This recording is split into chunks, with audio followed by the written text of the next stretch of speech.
to the Berg podcast. Thanks for joining us again. We appreciate you taking the time to listen to us. Today we've got myself, Bryan. Also joining us is Ford and Dan. And we're working through a series right now about our core values. And hopefully you've had a chance to listen to some of the other ones by now. But the one we're going to talk about today is embrace every challenge. So embrace every challenge. Only through discomfort do we learn and improve. We consider every challenge an opportunity to persevere and grow into the best version of ourselves. So, Ford, I'll turn it over to you. Let's talk for a few minutes. What does that mean? Well, I think that ties to growth of a human being. I think that ties to, in our world, I talk to builders, right? And site contractors are their biggest challenge because we're the only people that are going to find something under the ground they don't know about. They know how many 2x4s are going to go in the house, how many windows, how many feet of electric wire. But under the ground, you're not sure what you're going to find. And so for us, it's finding that we're constantly having a new challenge every day. Very few times do we get a smooth 6-month process. It could be you have trucks lined up for that day to haul dirt. Truck blows a tire, truck doesn't show up. It could be you're digging in, you found a water line that wasn't supposed to be there. But through that, you gain experience of how to fix something, of a new set of skills. You figure out that I tried this new thing because something wasn't working and found a new way to do something. In our business, there isn't a lot of new technologies. There isn't a lot of new things that are drastically changing what we do. But the small things are what matters. So that little bit of learning, and every job we do aren't great. They're not every one of them is going to be a cakewalk that we just go in, get done, move on to the next job. There's very few jobs in today's, they joke about for the builders, all the good ground is gone. Like all the good flat fields are gone. We're working on the sides of hills. We're putting retaining walls up to try and make ground flat. We're working in the street, or we're demoing old facilities and making them into something new and more important now because that's what the space we have left. And so, if we do the same thing every day, and that's one of the most enjoyable parts about what we do is, for the most part, we don't do the same thing every day. We do the same type of work every day, but we don't do the exact same thing, which keeps it fresh and keeps it interesting instead of just doing monotony. And so that's where I see this working. You mean not everything you're going to do is fun? It depends on your perspective, I guess, on that one. But there's definitely jobs that are not fun. But the only way to get to the next fun job is to get that job done.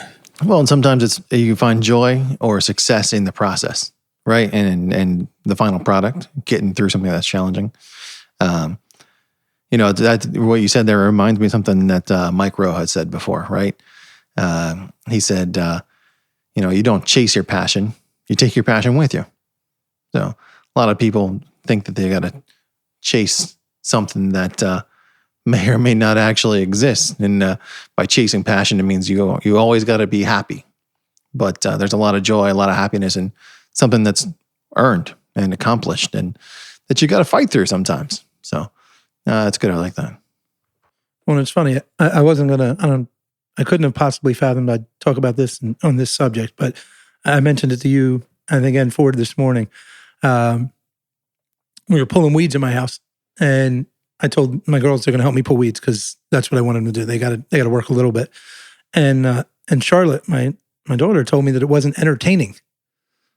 And I almost fell over. I was like, not entertaining. I mean, my daughter thought that pulling weeds was entertaining because I apparently like it so much that I do it all the time. So it must be entertaining.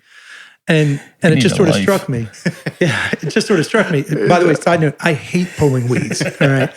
And if my wife would allow it, I would just nuke the entire yard. But if you know my wife, we're not nuking that yard. My kids think that my wife enjoys doing laundry. Yeah, so. Yeah, along a similar line. But it works into your point of embrace the challenge. But it's to get really back to the subject. I think it's not just about embracing the difficulty, the struggle of what we do, and the reality that we're dealing with unknowns, and whether it be existing in the ground rock unsuitable, or something we put there, whether somebody put waste there, unsuitable soils were dumped, or There's existing utilities that weren't properly marked. Those are all obviously challenges that we have to embrace. But I think when we really talked about it and when we got there,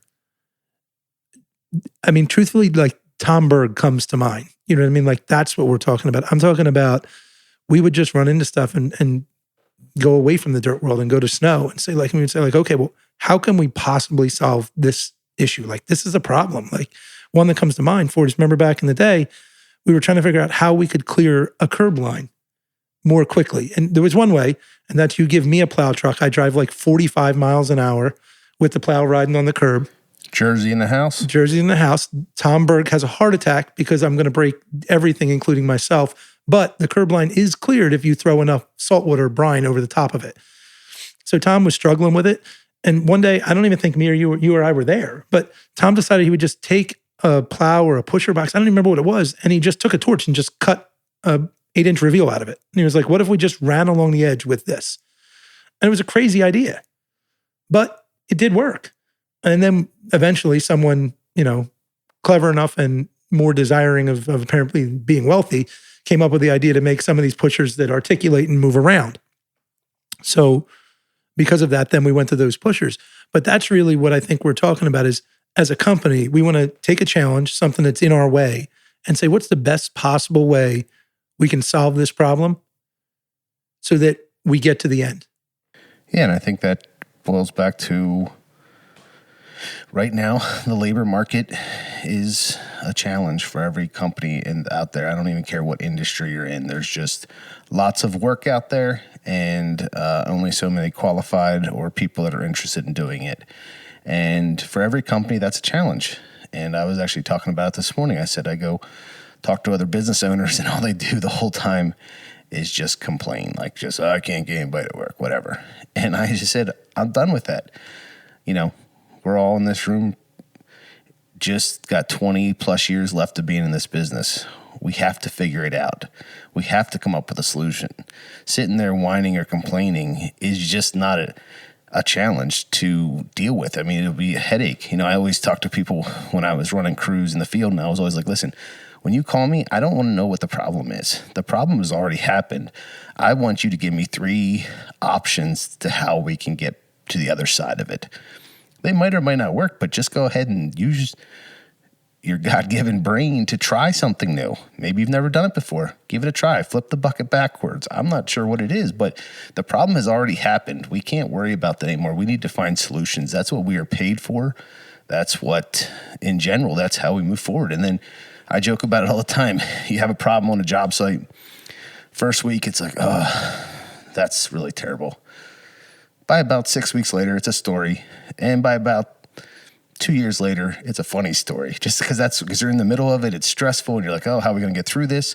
But you do get to the other side, and then it becomes a story like, oh, you remember that job where we ran into that issue? Oh, that was challenging. And then and after a while, it's like, remember that job? That was a joke. Now we wouldn't even have that problem. But it's just that's the nature of how you get that experience is by doing things. That's what it boils down to. Well, and I think for it along those same lines, you and I have these kind of conversations all the time about places we've struggled before. But we also have the conversation that the monotony of doing the same thing over and over and it going exactly as planned is kind of boring. Like it's kind of what's fun about this job is it's not going to be the same. I can have the same exact job. It's a 50,000 square foot pad on a few acre site and it's exactly the same. We've done this over and over again. It will be different than every other time we did it because the conditions we are dealing with are different.